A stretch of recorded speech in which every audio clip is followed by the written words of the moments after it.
If someone just shows up and hits record, you didn't hire a production company, you hired a camera. Most companies make the same mistake when they look for video help.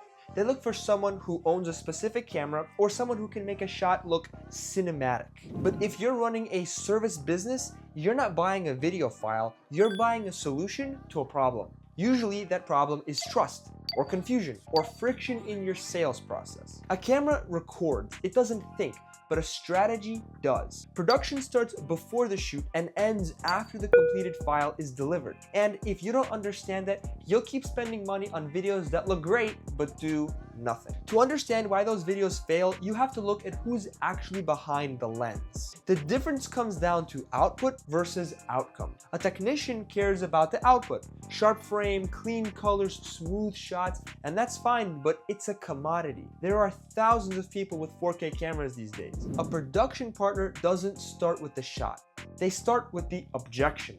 If a company says, I need a brand video for my homepage, a technician says, when do we shoot? A partner asks, what's the reason someone decides not to book a call with you? Let's make a video about that. Do you see that logic? Most companies try to say everything in one video. Their story, their mission, their features. It becomes noise. The job of the production company is to tell the client what to leave out. I've seen founders insist on including a 3-minute deep dive into the back end of their software. A production partner will step in and point out that the customer doesn't care about the code.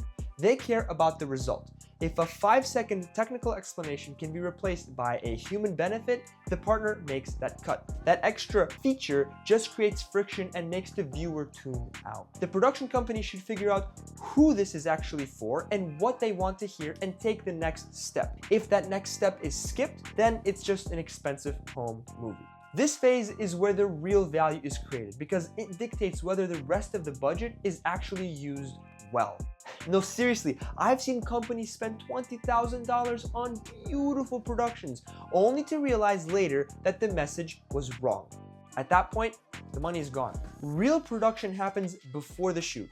A production company should spend most of its time on the script and the strategy, not writing something flashy, rather writing something clear. If the script is bad, the best camera in the world won't save the video. You need to look for things in the script causing friction. If the language sounds like a brochure, it gets cut. If the intro drags, it needs to be tightened. If it sounds impressive but unclear, it needs a rewrite. This isn't just for public-facing brand videos either. A production company looks for internal sales use cases. Maybe a sales rep needs a 2-minute video to explain to a CFO after a call to handle a specific pricing objection. That's an asset that solves a problem. It's about building a map. Execution doesn't fix strategy, it exposes it.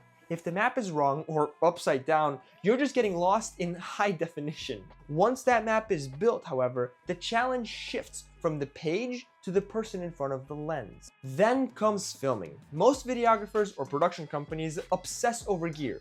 Lenses, cameras, stabilizers, it doesn't matter. What matters is directing. Most CEOs and founders aren't actors. You put lights in front of their face and they stiffen up, they speed up, they lose the personality that actually makes people want to work with them. Often, people fall into the teleprompter trap. They think that reading a script perfectly will make them look professional, but it usually does the opposite. It kills their charisma and makes them look like a dry textbook. I remember a project where a founder was incredibly charismatic in pre-production calls, and the second the red light went on, he became robotic. We had to stop, turn off the main studio lights, and just have a conversation over coffee while the camera stayed rolling, and it was incredible. That shift from recording a script to capturing a conversation is the difference between a video that feels like an ad and a video that feels like a person. Again, a technician will keep recording as long as the shot is in focus. A production company stops and fixes the human. The job during execution is to manage people, not just gear. And I'm not gonna lie, it's hard. The goal isn't perfection, it's believability. If it feels rehearsed, people sense it and they stop watching. Alright, but getting the performance is only half the battle. The other half is how that footage is actually put to work. Then there's delivery. Most companies get one video, post it once, and then never look at it again.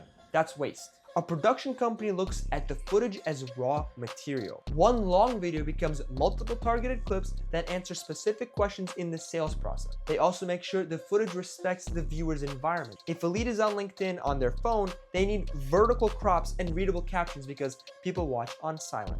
Content is something you post because you feel like you should. Assets are tools that work for you. Assets also live in an email signature to build rapport before a meeting. They live in a LinkedIn featured section to qualify leads while you sleep. They live on a proposal page to reinforce the value after a pitch. They shorten the sales cycle. They replace repetitive conversations. The real value isn't the file, it's what that file replaces. It replaces confusion, repetition, and it replaces friction. See, that requires more than just someone who knows how to operate a camera. It requires a deep understanding of the business, the human in front of the camera, and the person on the receiving end.